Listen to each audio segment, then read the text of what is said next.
là, on doit aller. Donc la CAF, c'est ça que vous réservez à l'équipe qui est arrivée en finale? Des joueurs qui marchent dans les rues, on dirait qu'ils sont au marché. Ils marchent avec tout le monde. On ne sait pas qui est qui. Il n'y a pas de sécurité. Tout le monde essaie de toucher les joueurs. Il n'y a personne pour les aider. Et en plus, pour un tournoi qu'on essaie de valoriser, un tournoi qu'on essaie de donner de la crédibilité, vous sortez ça. Les supporters sont au Maroc, ils savent même pas où acheter des billets. Et il n'y a même pas de billets. C'est ça le pire en fait. C'est du n'importe quoi. Puis l'autre chose qui m'énerve un peu, c'est de voir les supporters sénégalais, surtout des hommes, qui regardent les joueurs marcher comme ça dans les rues, comme vous essayez même pas de les protéger en fait, de créer des espaces, de dégager toutes ces personnes qui viennent prendre des photos.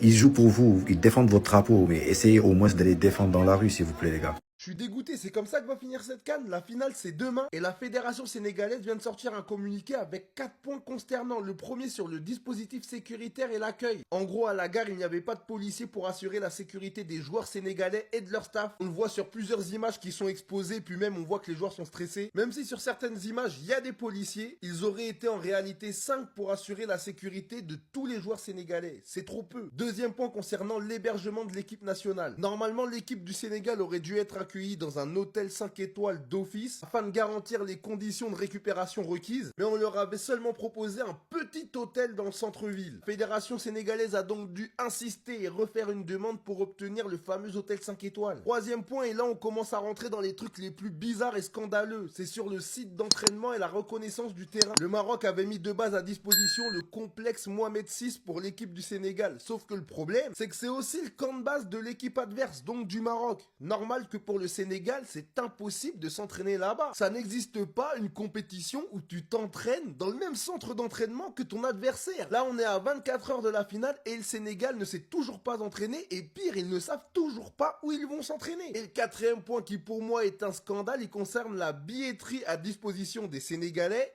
et l'accès au stade. La fédération sénégalaise n'a eu seulement que 2 places en VIP et il était impossible pour eux d'acheter des places en VIP et en VVIP comme ce fut le cas lors de la demi-finale. Et pire que ça, la fédération sénégalaise a dû acheter des billets pour son peuple, 300 tickets en catégorie 1, 1850 en catégorie 2, 1700 en catégorie 3, ce qui représente à peu près 3850 places pour les Sénégalais dans un stade de 60 000 places. C'est une dinguerie. Et il termine en disant: la Fédération sénégalaise de football appelle la Coupe d'Afrique des Nations et le comité d'organisation locale à prendre toutes les mesures correctives immédiates pour garantir le respect des principes de fair play, d'égalité de traitement, de sécurité, indispensables à la réussite de cette fête du football africain. Le constat est terrible et là vraiment je me pose des questions. Parce que ok, tu prends un point, tu te dis bon, un point ça peut s'arranger. Mais là, il y a 4 points très graves. Comment ça se fait? Je pose la question, comment ça se fait? Et je commence pas à parler de corruption et tout, mais je trouve ça étrange. Je trouve ça très étrange. Moi, vous savez, je parle pas de ça, de histoire de corruption et tout. Pour moi, c'est le football. Erreur d'arbitrage, ça fait partie du jeu, même si c'est chiant. Mais là, c'est compliqué, c'est trop compliqué. Je voulais juste rétablir une vérité là, d'esprit comme ça. Parce que sur les réseaux que j'entends, ouais, si le Sénégal gagne, vous êtes nos frères, je suis content. Ouais, les Marocains, si vous gagnez, vous êtes nos frères, je suis content. Arrêtez vos bêtises, s'il vous plaît. Arrêtez 2 secondes. Allô, c'est une canne qui est en jeu. Hein. C'est pas on se prête un truc ou c'est une canne qui est en jeu. Vous pensez que moi, supporter sénégalais, je vais bien dormir si je me dis que sur les 4 dernières participations, on a fait 3 finales et sur les 3 finales, on n'a pris qu'une. Mais vous êtes malade, déjà 1 sur 2, c'est mais 1 sur 3, c'est terrible. Vous croyez vraiment que les Marocains qui n'ont pas gagné une canne depuis 1974, un truc comme ça, s'ils organisent une canne chez eux à domicile et qu'ils la perdent, vous pensez vraiment qu'ils vont bien dormir? Vous pensez vraiment qu'ils vont être contents pour nous? Ça, c'est des blabla d'avant-match. Mais dans les faits, vous savez très bien que c'est impossible. C'est vraiment impossible. Et de la même façon dont j'avais dit que les Maliens, c'est mes frères, quand on les a joués, j'étais en mode, faut les abattre. Les Marocains, vous êtes mes frères, j'étais pour vous dans tous vos matchs. Mais maintenant qu'on se joue l'un contre l'autre, je suis pas contre vous. Je suis contre vous, les gars. C'est normal. Donc arrêtez vos bêtises de faites les amoureux là comme ça. Pour aller où? Quand vous allez pleurer parce que votre équipe elle va perdre. Faudra pas commencer à dire je sais pas quoi. Gardez la même énergie ceux qui parlent en mode on est frères, on est frères. Gardez la même énergie seulement. C'est ça que je vous dis. Gardez. Je sais pas si vous avez vu, mais la Fédération de football sénégalaise a fait un communiqué. Et dans le communiqué, c'est n'importe quoi. Enfin, ce qui se passe, c'est n'importe quoi. Dans le communiqué, ils évoquent 4 points importants. Le premier, c'est la sécurité et l'accueil. Pour eux, les joueurs, ils ont mal été accueillis. Franchement, j'ai vu des vidéos où ils étaient sur un escalator. Énormément de supporters, de fans qui les suivaient, etc. Alors qu'ils sortaient tout simplement de la gare de Rabat. Donc, c'est limite. Ils estiment qu'ils prennent des risques incompatibles avec la grandeur de la CAN, de ce que cette compétition représente. Deuxième point également important, c'est l'hébergement. Apparemment, ils n'ont pas été accueillis dans de bonnes conditions. L'hôtel qui leur a été donné n'était pas adéquat et c'est après une réclamation qu'un hôtel 5 étoiles leur a été attribué. Donc ils estiment que c'est pas après avoir mis une pression que vous devez faire ça pour nous. Troisième point, c'est au niveau des entraînements. Ils disent qu'en fait, il y a un stade qui est entre guillemets réservé aux joueurs marocains, le complexe Mohamed.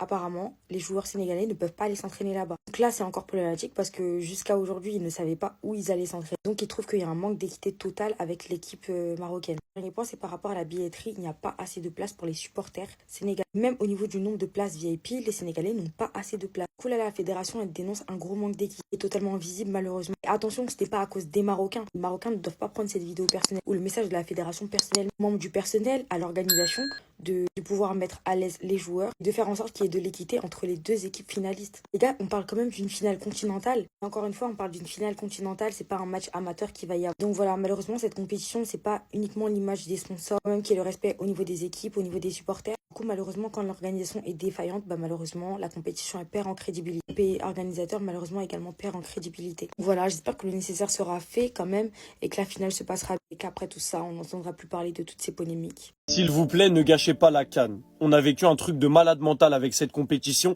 Ne gâchez pas la CAN pour des défauts d'organisation. Une organisation qui était irréprochable jusqu'à maintenant. La Fédération sénégalaise de football a fait un communiqué officiel à 2 jours de la finale parce que l'équipe a vécu quelque chose d'inadmissible. Plusieurs points ont été évoqués et des points ultra importants pour des joueurs qui s'apprêtent à disputer une finale de CAN. Premièrement, manque de sécurité lors de l'arrivée des joueurs sénégalais à Rabat. Déjà ça c'est inadmissible quand on sait la foule qu'il va y avoir. Pour l'intégrité des joueurs, c'est obligatoire. Deuxièmement, pas d'hôtel 5 étoiles pour les joueurs sénégalais. Ils avaient proposé au Lyon un petit hôtel au centre-ville. Heureusement dans le communiqué il est précisé que finalement ils ont eu gain de cause et ils ont eu leur hôtel 5 étoiles qui n'était pas prévu à la base. Absence de chauffeur pour les officiels sénégalais. Terrain d'entraînement pas encore connu alors que l'entraînement pour la finale commence demain. Quatrième et dernier point évoqué dans le communiqué, la billetterie. Apparemment trop peu de place accordée aux supporters sénégalais pour aller supporter leur pays lors de la finale de cette CAN. Ce n'est pas normal. L'organisation jusqu'ici a été irréprochable. Mais pour avoir une finale digne de ce nom, pour couronner cette CAN de la meilleure des manières, il nous faut un Maroc à 100% et un Sénégal à 100%. Et avec des dispositifs comme ça, on n'aura pas un Sénégal à 100%, donc la finale perdra en valeur, perdra en goût, perdra en ce que vous voulez. J'espère très sincèrement que ce communiqué va être pris en compte, va être entendu et que des mesures vont être prises. Parce que pour que la fédération sénégalaise en vienne à faire un communiqué, c'est que vraiment il y a eu des choses de très très graves au niveau de l'organisation. Ce qu'on n'a pas connu depuis le début de cette CAN, qui était, on le rappelle, irréprochable au niveau de l'organisation. S'il vous plaît, faites en sorte que ces problèmes soient réglés et que les joueurs sénégalais soient satisfaits.